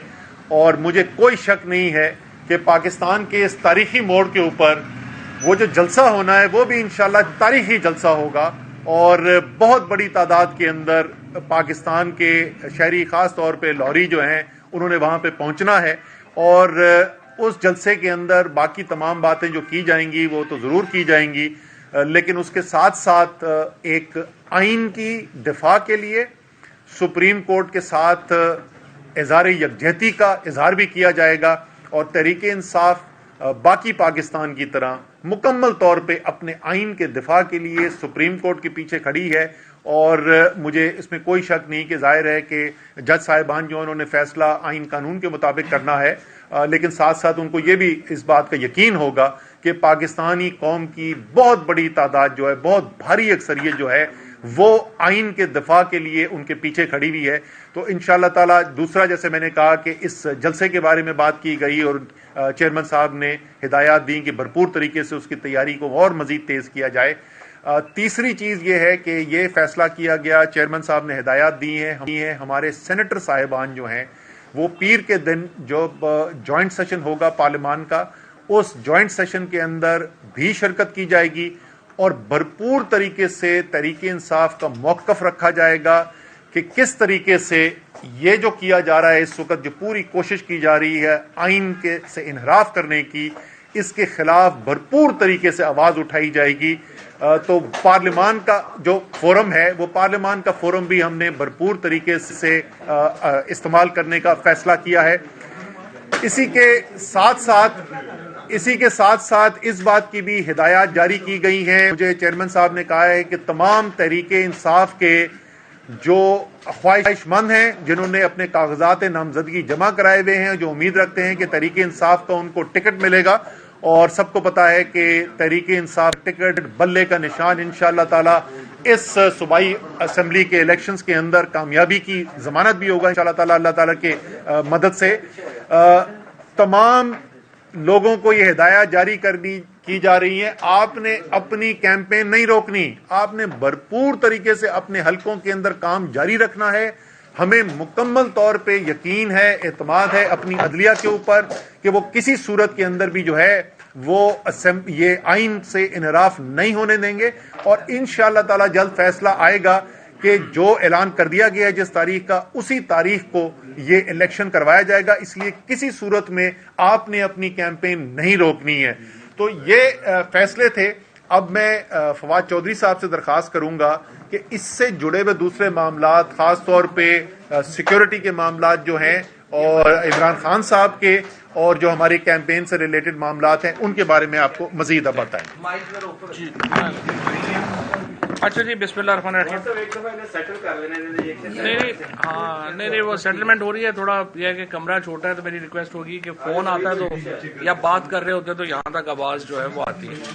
अच्छा जी, जो फैसले हैं उसके बारे में तो असद उमर साहब ने बड़ी तफसील से सारी चीजें जो हैं वो बता दी हैं और सबसे बड़ा फैसला तो यही है कि हम इलेक्शन कमीशन का जो कल का कदम है 23 मार्च को, जो आज यौम पाकिस्तान के दिन जो हमें तोहफा दिया गया, आइन को तोड़ के, आइन को पामाल करके हम उस इकदाम के खिलाफ सुप्रीम कोर्ट से रजू कर रहे हैं और कल इंशाल्लाह इस सिलसिले में जो पिटीशन है वो फाइल कर दी जाएगी। उसके साथ साथ हमने जो फैसला किया है कि जो बार्स एसोसिएशंस हैं जिन्होंने राब्ता किया है, आपस में भी उनकी कंसल्टेशन हुई है। सुप्रीम कोर्ट बार एसोसिएशन है, Lahore high court bar association है और उस समय तकरीबन 96 बार एसोसिएशन हैं जिन्होंने इस फैसले को मुस्तरद किया है और वकला की जो भी तहरीक चलेगी, तहरीक इंसाफ उसके पीछे खड़ी होगी और इंशाअल्लाह ताला ये पाकिस्तान के लिए वैसे तो है ना, हमारे यहाँ वो कहते हैं ना, चली है रस्म के कोई न सर उठा के चले, लेकिन इंशाअल्लाह पाकिस्तान के लिए एक तरफ जहां ये हम देख रहे हैं कि मायूसी हुई है, दूसरी तरफ एक उम्मीद की भी किरण जागी है। अंधेरा इतना है कि इसके बाद सूरज निकलने के अलावा कोई ऑप्शन नहीं है और इंशाअल्लाह सूरज निकलेगा, पाकिस्तान के अवाम मुक़्तदर आला होंगे। जिस तरीके से ये मामला चलाए गए हैं और जिस तरीके से हमने देखा है कि सुप्रीम कोर्ट ने हुक्म दिया, इतने लायक माशाल्लाह वजीर कानून और अटॉर्नी जनरल हैं, उन्होंने बाहर निकल के कहा अंदर 5 रुकनी बेंच समाअत कर रहा है, बाहर निकल के इन्होंने कहा नहीं वो 4-3 से फैसला हमारे हक में हो गया। भाई वो 2 रूहें थी जो आपने डाल दी थी, वो कहां से आ गए थे? उसके बाद कोई रिव्यू फाइल नहीं किया, सुप्रीम कोर्ट में कोई नजरसानी नहीं की। कल जब ये पार्लियामेंट का सेशन हुआ तो हम लोग आपस में बात कर रहे थे कि जाहिर है हमारे खिलाफ ही कोई ऑल फोल करारदाद आएगी कि ये टेररिस्ट हो गए हैं, ये हो गए हैं, वो हो गए हैं। तो हम अपना सोच रहे थे कि ये इस तरह की कोई लेके आएंगे, वो पता चला हम तो एजेंडे में ही नहीं है, ये तो सुप्रीम कोर्ट के ऊपर हमला है। और सुप्रीम कोर्ट के ऊपर हमले के लिए कल पार्लियामान का मुश्तरका इजलास बुलाया गया। आप देखिए, इससे पहले मैं आपको चंद वाकयात जो हैं वो याद कराना चाहता हूं। पाकिस्तान की तारीख में एक ही बार सुप्रीम कोर्ट के ऊपर फिजिकल हमला हुआ है और वो करने वाले कौन थे? यही जो इस वक्त इख्तियार में बैठे हुए हैं। पाकिस्तान की तारीख में एक ही ऐसा जज को फोन कॉल टेप हुई है जिसमें कहा जा रहा था कि मेरे खिलाफ जो अपोजिशन लीडर है उसको 5 साल सजा कम है 7 साल होनी चाहिए, और वो भी कराने वाले यही थे जो इस वक्त यहाँ पे बैठे हुए हैं। पाकिस्तान की जो तारीख है उसमें एक ही बार असम्बली बहाल हुई किसी वज़ीर आज़म की डिसमिस होके, और वो नवाज शरीफ की असम्बली थी। इसी तरीके से आप देखेंगे कि पाकिस्तान की तारीख में एक ही बार जमानत कबल इस गिरफ्तारी जो है वो घर पे बैठे हुए मिली थी, बगैर अपीयर हुए, और वो हमजा शहबाज को मिली थी इतवार के दिन जब नायब ने छापा मारा था। पाकिस्तान की तारीख में एक ही बार स्पीकर की रूलिंग कालअदम करार हुई है जो कासिम सूरी की थी, और जिसके नतीजे में ये हुकूमत बनी हुई है। ये हुकूमत आज जिन जजेस पे तनकीद कर रही है, मैं याद कराना आपको चाहता हूं कि वो 5 रुकनी बेंच जिसने कासिम सूरी की रूलिंग को कालअदम करार दिया और जिसके नतीजे में शहबाज शरीफ वज़ीर आज़म बना, उसमें इस जिन जजेस के नाम ले रहे हैं वो 3 जजेस उस बेंच का हिस्सा थे। आज इन्हें चीफ जस्टिस से बड़ी तकलीफ हो गई है, आज इन्हें सुप्रीम कोर्ट के बाकी सीनियर जजेस से जो है वो बड़ी तकलीफ हो गई है। और उस वक्त ये जो कहते हैं कि जी सुप्रीम कोर्ट का जो फैसला था वो 8 दिन आगे हो गया, और आज ये हमारा जो वजीर कानून है, जो मेरा ख्याल है इसने तो जितना ये इनको जो मेरा ख्याल है जो हमारा आजम तारड़ साहब को अपना नाम डेविल्स एडवोकेट ही रख लेना चाहिए, शैतान। तो अच्छा खासा आदमी था हुकूमत ज्वाइन करने से पहले, पता नहीं इसको क्या हो गया। और देखिए इशू ये है, आपका तरीका होता है, अगर आपने केस फाइल करना है, आपको उस केस के ऊपर ऑब्जेक्शन है, आप नजरसानी लेके आते हैं। ना इन्होंने कोई नजरसानी की, ना कुछ किया। और आज पूरा पाकिस्तान ये मुतालबा कर रहा है कि इलेक्शन कमीशन ऑफ पाकिस्तान के ऊपर 5 मेंबर जो हैं उनके ऊपर आर्टिकल 6 का केस होना चाहिए। और इसको हम इंशाल्लाह ये भी वो 5-6 लोग हैं, जिस तरह असद उमर साहब ने कहा कि इससे पहले एग्जीक्यूट नहीं हुआ, लेकिन ये 5-6 अब हमें सिविलियन मिल गए हैं, इन पे एग्जीक्यूट हो जाएगा, आप देखेंगे इंशाल्लाह। जिन्होंने तजर्बा करके देखा है, पहली बार किसी गवर्नमेंट ने, आगे एजाज चौधरी साहब कह रहे थे कि पहली बार ये हुआ कि सिविलियन गवर्नमेंट ने इस तरह का गैर आईनी और आइन को युसब करने का इकदाम किया हो। तो कल हम इंशाल्लाह इसके ऊपर सुप्रीम कोर्ट में जाएंगे और हम उम्मीद करते हैं सुप्रीम कोर्ट से ये फैसला जो है वो आएगा। जलसा हमारा इंशाल्लाह हफ्ते की रात को, जो अब इस इकदाम के खिलाफ एक रेफरेंडम होगा इंशाल्लाह, वो शुरू होगा तरावी के बाद और सहरी तक जो है वो जलसा इंशाल्लाह ताला जारी और सारी रहेगा। इसके साथ इमरान खान ने कल जो गुफ्तगू की और आपके सामने रखी, जिसमें उन्होंने अपनी जान को जो दरपेश खदशात हैं वो आपके सामने रखे। और इमरान खान इससे पहले भी आपको पता है, जब उन्होंने कहा था कि मेरे ऊपर असैसिनेशन अटेम्प्ट होगी, कातलाना हमला होगा और उसका इल्ज़ाम एक मजहबी जो शिद्दत पसंद है उसके ऊपर लगा दिया जाएगा, इमरान खान ने अपने जलसों में ये बात प्रिडिक्ट की थी और वही हुआ। अब फिर इमरान खान एक जो है वो अपने ऊपर कातलाना हमले की जो साजिश है वो बेनकाब कर रहे हैं।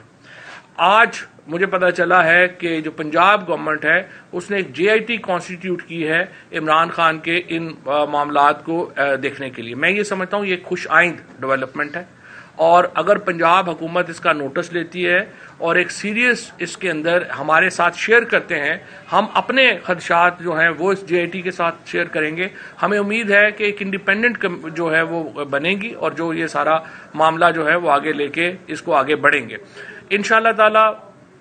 पूरी कौम इंतखाबात के लिए तैयार है। 30 अप्रैल को पंजाब के अंदर इलेक्शन होने हैं, और इसलिए होने हैं कि आइन में और सुप्रीम कोर्ट के फैसले में इसके अलावा कोई गुंजाइश नहीं है। इसके साथ साथ हम एक भरपूर अवामी और जो सिविल सोसाइटी की मुहिम है उसके लिए तैयार हैं। पाकिस्तान के आइन की हिफाजत 2 कुव्वतों ने करनी है, पाकिस्तान की सुप्रीम कोर्ट ने और उसके साथ पाकिस्तान के अवाम ने। आज पूरी कौम पाकिस्तान की सुप्रीम कोर्ट के पीछे खड़ी है। मैं सुप्रीम कोर्ट के जजेस से अपील करता हूं, आइन बचाना आपका फर्ज है। इसी मकसद के लिए आप सुप्रीम कोर्ट के जजेस हैं, कोई और आपका काम नहीं है इसके अलावा कि आप पाकिस्तान के आइन की हिफाजत करें। आपके ऊपर बहुत दबाव है, आपको ब्लैकमेल किया जा रहा है, आपके ऊपर एक पूरी मुहिम चलाई गई है। इस वक्त हमें पता है जिस तरीके से जजेस को ब्लैकमेल किया जा रहा है, जिस तरीके से जजेस के ऊपर दबाव डाला जा रहा है, लेकिन मुझे पूरी उम्मीद है पाकिस्तान की सुप्रीम कोर्ट के जज आज तारीख के सामने सुरखरू होंगे और वो पाकिस्तान के आइन की हिफाजत करेंगे पाकिस्तान के अवाम से मिलके। और मैं यकीन दिलाना चाहता हूं करोड़ों लोग आज पाकिस्तान के चीफ जस्टिस और सुप्रीम कोर्ट के जजेस के पीछे खड़े। पूरे मुल्क में इलेक्शन होते हैं तो उसके लिए आप भी कुछ लचक दिखाने को तैयार है। दूसरी तरफ जो मुज़ाकरात के हवाले से भी बात हो रही थी उसके हवाले से अब क्या आपका स्टांस है? और आपने इमरान खान की सिक्योरिटी की बात की, ज़मान पार्क की बाहर जो है इस वक्त जो हालात है कि कारकुनी सिक्योरिटी का अंजाम दे रहे हैं, वो भी डंडे वगैरह करके, कोई ऐसी चीज नहीं है सिक्योरिटी की कि कोई तीसरा फरीक इसमें से फायदा उठा ले, उस हवाले से भी क्या इकदाम आप कर रहे हैं? देखिए, पहली बात तो यह है कि उस दिन असद उमर साहब ने और मैंने ये बात कही थी कि जब मुज़ाकरात की बात हो हम तो तैयार हैं। इसके बाद सिविल सोसाइटी के लोग जो हैं वो हमारे पास आए और उन्होंने कहा हम APC करना चाहते हैं। हमने कहा जी बिल्कुल ज़रूर कीजिए, और इलेक्शन के ऊपर गुफ्तगू के लिए हम हर वक्त तैयार हैं। हम अब भी तैयार हैं, लेकिन मसला ये है कि ये हुकूमत जो है ये कुछ भी करना चाहती है, ये इलेक्शन नहीं कराना चाहती। और अगर आप इलेक्शन नहीं कराना चाहते तो मुझे आप बताइए, जमहूरियत आइन फिर तो सारा खत्म हो गया। जहां तक सिक्योरिटी की बात है, ये बात आपकी बिल्कुल सही है, हमारे कारकुनान ही बुनियादी सिक्योरिटी दे रहे हैं, लेकिन जो पंजाब गवर्नमेंट ने हमसे SOP तय किए थे उसके मुताबिक कुछ उसमें पेशरफ्त हुई है। मुझे उम्मीद है कि वो आगे बढ़ेगी और उस तरह चलेगी। लेकिन इन द मीन टाइम मैं आपको ये बता दूं कि हमने ये जो कल एक जो हमारा कि जो ज़मान पाक के ऊपर हमला किया था उसका हमने पर्चा जो है वो दे दिया, वो कल सुबह सेशन कोर्ट में उसकी हमें उम्मीद है कि वहां से मिलेगा। और जिले शाह के ऊपर जो पर्चा है वो भी हम दे रहे हैं, उसके ऊपर भी चलेंगे। अभी JIT बनाई गई है और कमीशन तश्कील दिया गया है, क्या इमरान खान खुद इस JIT के सामने पेश होंगे अगर इन्वेस्टिगेशन के लिए आते हैं कि आपके पास, या JIT को जमान पार करना होगा इन्वेस्टिगेशन के लिए? दूसरा, IG इस्लामाबाद को तमगा शुजात दिया है, सदर साहब ने उनको तमगा लगाया, जबकि इसके ऊपर तो इमरान खान साहब के बहुत तहफुदात हैं, उनको डेट था उनसे। सर, इस्लामाबाद के IG साहब को पता नहीं किन खिदबात के ऊपर तमगा दिया गया है। जो इस वक्त इस्लामाबाद में हो रहा है वो मैं आपको बता सकता हूँ कि बेगुनाह कारकुनों के घर पे छापे, जाके इमलाक का नुकसान, बच्चों के ऊपर तशद्दुद, किसी के वालिद को उठा के ले जाते हैं, किसी के घर के मुलाजमीन को उठा कर ले जाते हैं। इस वक्त सैकड़ों की तादाद के अंदर जो है वो गिरफ्तार करके उन्होंने हवालात में बंद किए हुए हैं। अगर इसको शुजात कहते हैं तो चलें, फिर शुजात का बनता होगा तमगा। हमारे जहन के अंदर शुजात जो है वो मुख्तलिफ चीज़ होती है।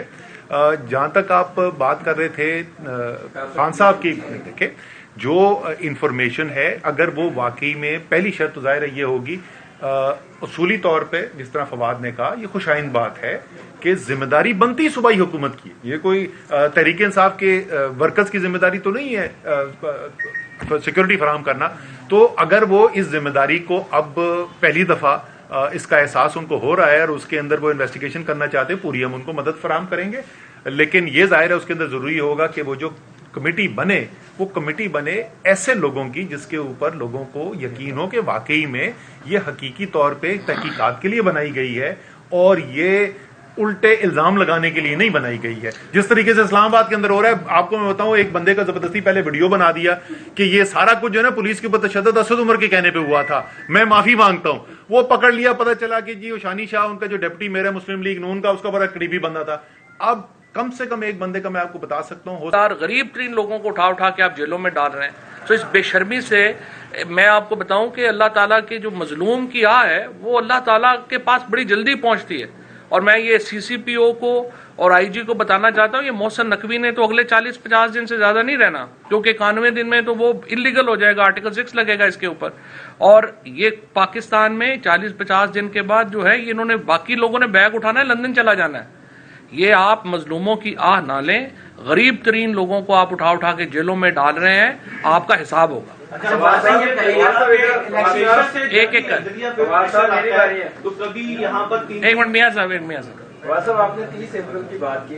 30 अप्रैल को अगर इलेक्शन नहीं होते तो ये जो कैबिनेट है, ये जो निगरान वजीरे आले हैं, इनका क्या लीगल स्टेटस होगा, नंबर 1। और नंबर 2, इसके बाद गवर्नमेंट अगर ये आगे लेके जाते हैं तो 90 दिन के बाद गवर्नमेंट कैसे चलेगी? और दूसरा, आपके दोस्त हैं जावेद चौधरी साहब, उनको भी तमगा मिल गया, शायद बाजवा साहब से उन्होंने गपशप की है। देखिए 30 अप्रैल के बाद तो कोई आईनी हैसियत इनकी बचेगी नहीं, तो वो तो उसमें तो कोई शक नहीं है। पहले वाला सवाल जो है उसका तो बड़ा वाज़ेह जवाब है कि आइन के अंदर कोई गुंजाइश ही नहीं है इनकी उन सीटों के ऊपर बैठने की, और एक बहुत बड़ा आइनी बहरान खड़ा हो जाएगा, क्योंकि आपको हुकूमत चलाने का कोई तरीक़ेकार है ही नहीं आइन के अंदर। अगर ये 30 अप्रैल से आगे जाते हैं, जावेद चौधरी साहब का मैं अपने चौधरी साहब से कहूंगा ये कोई अच्छा सा जवाब नहीं, चौधरी साहब जो है जी उनको मुबारक हो। दूसरी मैं सिर्फ इंपॉर्टेंट बात क्या करना चाहता हूँ, देखिए हुकूमत कैसे चलती है, हुकूमत चलती है पैसों से। जब 30 अप्रैल के बाद वज़ीर आला और काबीना की कोई अथॉरिटी नहीं रहेगी कहीं पे साइन करने की, लिहाजा आपकी सारी हुकूमत जो KP में भी और पंजाब में भी वो ब्लॉक हो जाएगी, क्योंकि आप साइन नहीं कर सकेंगे। 1 रुपया भी आप खर्च करते हैं, आप कल उसके लायबल होंगे, आपको सजा होगी उसकी।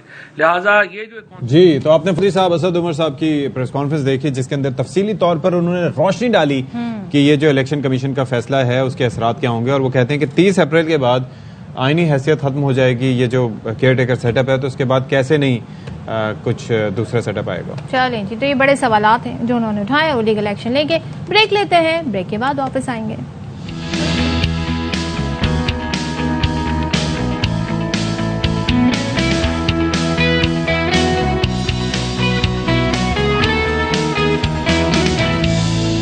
Welcome back once again. शाम रमजान में आपको खुशामदीद। और पहला रोजा है, बड़ी गहमा गहमी है, और जैसे जैसे इफ्तार का वक्त करीब आ रहा है, हम देख रहे हैं कि बाजारों में रश, गहमा गहमी बढ़ती जा रही है, और लोग जो है खास तौर पर रुख कर रहे हैं कि किसी तरीके से हम जल्दी से जो है वो इफ्तार का सामान ले लें। तो कराची मुल्तान में क्या सूरत हाल है, इसके लिए हमारे साथ इस वक्त हमारे नुमाइंदेगान मौजूद होंगे। कराची से फैजुल्ला हमारे साथ होंगे और मुल्तान से मिर्जा अहमद मदली हमें ज्वाइन कर रहे हैं। तो जल्दी से फैज़ आपकी तरफ आते हैं और ज़रा बताइएगा क्विकली, रोज़ा भी लग रहा है जाहिर है और इस वक्त वक्त भी ज़रा कम है, बताइएगा क्या मनाजिर देख रहे हैं, कितनी गहमा गहमी है पहले रोज़े में? सदर देखिए, कराची में तो रमज़ानुल मुबारक का भरपूर इस्तकबाल किया जाता है। गुज़िश्ता शब क़दरे ताख़ीर से ऐलान हुआ चाँद का, लेकिन आज दिन में बारिश भी रही और अब जैसे जैसे अफ्तार का वक्त करीब आ रहा है तो कराची वाले निकल पड़े हैं और अपनी मनपसंद अशिया ख़रीद रहे हैं। कहीं पर वो चना चाट ख़रीदी जा रही है, कहीं फ्रूट चाट लिया जा रहा है, कहीं पर मसालों वाले छोले ख़रीदे जा रहे हैं। इसके साथ साथ फल की ख़रीदारी भी हो रही है और फुटेज में आप देख सकते हैं कि लोग बाइक्स पर फैमिलीज़ के साथ ये सामान लाके बहुत तेज़ी के साथ घरों की तरफ रुख कर रहे हैं, क्योंकि आज पहला रोज़ा है, फैमिली के तमाम लोग जमा होंगे और करेंगे। बिल्कुल जल्दी से वो पहुंचकर वहाँ जो है दस्तरखान सजेंगे और आज पहला अफ्तार होगा, फैमिली के लोग मिल बैठेंगे। चूंकि आम तातील भी है तो भरपूर उसका भी फायदा उठाया जाएगा और रमज़ानुल मुबारक की पहली अफ्तार की फ्यूज और बरक़ात भी समेटी जाएगी। हवा भी अच्छी चल रही है, कराची वाले बाजारों में निकले हुए हैं और अशिया खरीद रहे हैं। जी, और हवा भी अच्छी चल रही है जिसके असरात आपकी जुल्फों पर भी हम महसूस कर सकते हैं। तो मिर्जा अहमद अली भी हमारे साथ मौजूद है मुल्तान से। मिर्जा साहब आप बताएं आपके यहाँ क्या सूरत हाल है? रश और गहमा गहमी थोड़ी ज्यादा मुझे दिखाई दे रही है, आप कहाँ पर मौजूद हैं इस वक्त? जी बिल्कुल, इस वक्त हम फुल वासिल चौक पर मौजूद हैं। आपको बताता चलूँ कि आज पहली इफ्तारी है। शहरी जो है अपने घरों से बाहर निकले हुए हैं, ख़रीदारी कर रहे हैं। जहाँ शहरी फ्रूट खरीद रहे हैं वहीं पे आपको बताते चलूँ कि मुल्तान में जो है शहरी अफ्तारी में जो है समोसे, पकौड़े, रोल और मीठे में जलेबी जो है वो खाना पसंद करते हैं। इस वक्त भी हम यहाँ एक स्टॉल पर मौजूद हैं जहाँ पर समोसे जो हैं और रोल जो है यहाँ पर शहरी जो है ख़रीद कर रहे हैं। इसके अलावा आपको बताते चलूँ कि शहर भर में जहाँ जहाँ पर भी चौराहे मौजूद है वहाँ पर जो है रमज़ान शरीफ की आमद के साथ ये स्टॉल सज जाते हैं और शहरी अपने घरों से बाहर निकलते हैं और पहली इफ्तारी के लिए जो है खूब एहतमाम किया जा रहा है, खरीदारी जारी है लोगों की तरफ से। जबरदस्त। तो नुमाइंदा मुल्तान यानी मिर्जा अहमद अली बता रहे थे। फैज़ आपका भी बहुत शुक्रिया कराची से हमें सूरत हाल बताने के लिए और यकीनन हम दुआ करते हैं कि ये रमज़ान की रौनकें आबाद रहें, शाद रहें और इसी तरीके से हम खुशियाँ मनाते रहें, एक दूसरे का ख्याल भी रखें। ब्रेक है, ब्रेक के बाद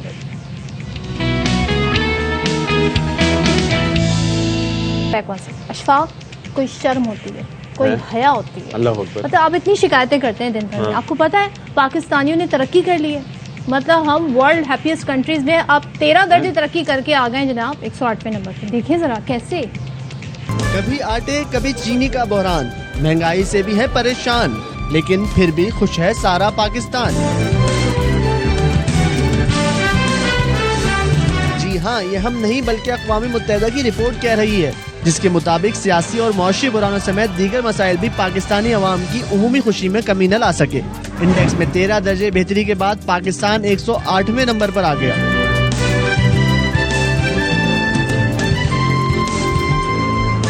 उधर मोदी सरकार के राज में हिंदुस्तान की विकास यात्रा सिर्फ दावों तक ही महदूद रही।